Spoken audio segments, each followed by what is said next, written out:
Welcome to Games from Folktales, a podcast that mixes historical research and tabletop role-playing settings. I'm your host, Timothy Ferguson, for a quick episode this week, which is from our Isle of Man series, in which we learn the valuable lesson to not mock hellhounds. The recording which follows was released into the public domain by Larry Wilson through LibriVox. Thanks to Larry and all the LibriVoxers. I'll be back with a few plot hooks at the end. The Maudie Dew, or the Black Dog of Peel Castle. In the days when Charles II was king in England, and Charles, Earl of Derby, king in Man, Peel Castle was always garrisoned by soldiers. The guard-room was just inside the great entrance gate of the castle, and a passage used to lead from it, through one of the old churches, to the captain of the guard's room.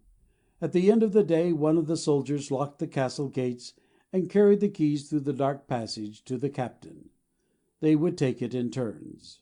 About this time one and another began to notice, sometimes in one room, sometimes in another, a big black dog with rough curly hair.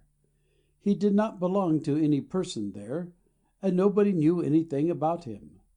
But every night when the candles were lighted in the guard-room, and the fire was burning bright, he would come from the dark passage and lay himself down by the hearth. He made no sound, but lay there till the break of day, and then he would get up and disappear into the passage. The soldiers were terrified of him at first, but after a time they were used to the sight of him and lost some of their fear, though they still looked on him as something more than mortal. While he was in the room the men were quiet and sober, and no bad words were spoken. When the hour came to carry the keys to the captain, two of them would always go together. No man would face the dark passage alone. One night, however, one foolish fellow had drunk more than was good for him, and he began to brag and boast that he was not afraid of the dog. It was not his turn to take the keys, but to show how brave he was, he said he would take them alone. He dared the dog to follow him. "Let him come," he shouted, laughing. "I'll see whether he be dog or devil."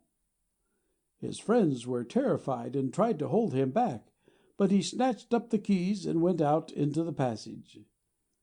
The black dog slowly got up from before the fire and followed him. There was a dead silence in the guard-room. No sound was heard but the dashing of the waves on the steep rocks of the castle islet. After a few minutes there came from the dark passage the most awful and unearthly screams and howls, but not a soldier dared to move to see what was going on. They looked at each other in horror. Presently they heard steps, and the rash fellow came back into the room. His face was ghastly pale and twisted with fear. He spoke not a word, then or afterwards. In 3 days he was dead, and nobody ever knew what had happened to him that fearful night. The black dog has never been seen again. A couple of quick plot hooks. Isn't it interesting that it takes one soul and then vanishes? If perhaps this is, rather than a demon, a bar guest, a dark fairy that is hunting for souls for the teened to hell, then it has fulfilled its mission and returns to its infernal master. Alternatively, it seems to be coming from a chapel.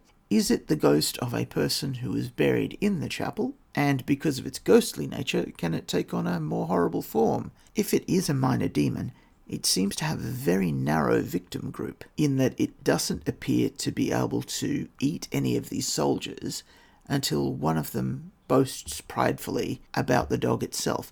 Then again, they were well-spoken and sober while in its presence. Statistics for minor hellhounds have already appeared on the blog that accompanies this podcast in the Lord Dunsany episode about sins. Perhaps a similar creature could start haunting the barracks of your turb of grogs. But maybe that sort of thing couldn't get through the Aegis of the Hearth. In my campaign, I'd find a way, but your saga may vary. Usually you'd expect the music there because I've just used the tagline, but I recorded this episode twice, months apart from each other, And so there are a couple of extra little plot hooks that turned up the second time around. Let's incorporate them now. This Hellhound's a little bit interesting in that people become accustomed to its presence to such a degree that one of them chooses to mock it. It's unusual for these sorts of creatures to take a single victim and then completely vanish. It appears to come from the shadows of a corridor outside the chapel. Could it be that it is a representative of a greater power that is constrained by the chapel? For example, a magician was buried in the chapel because he was an infernalist, and the presence of the divine there stops his spirit from getting up to things, but his familiar remains nearby, at least until it claims a soul on behalf of its master. Given the ability of infernalists to hide their nature from hermetic magic, and the difficulty of casting spells in a chapel, and the political difficulties of the physical work of removing stones and sounding for hollow areas, how could the characters discover the resting place of such an infernalist? And how could they lay his bones to a more permanent rest?